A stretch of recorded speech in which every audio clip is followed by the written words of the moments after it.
కాబట్టి ఈ వాక్యం ద్వారా ప్రభు నీతో నాతో మాట్లాడుతున్న మాట ఏంటంటే, మన హృదయం అనే గిన్నెలో, మన హృదయం అనే పాత్రలో మనం ఏమి నింపుకోవాలి అని అంటే వాక్యము నింపుకోవాలి. ఏం నింపుకోవాలి? వాక్యమును నింపుకోవాలి.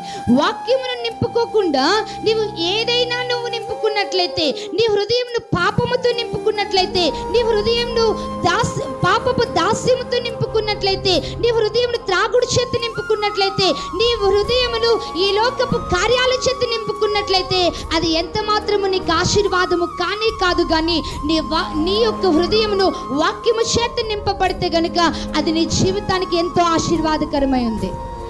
హల్లెలూయా. హృదయం ఎప్పుడు కూడా దేనితో నింపబడాలట? వాక్యముతో నింపబడాలి. హృదయం నిండిన కొలిదే నోరు ఏం చేస్తుంది?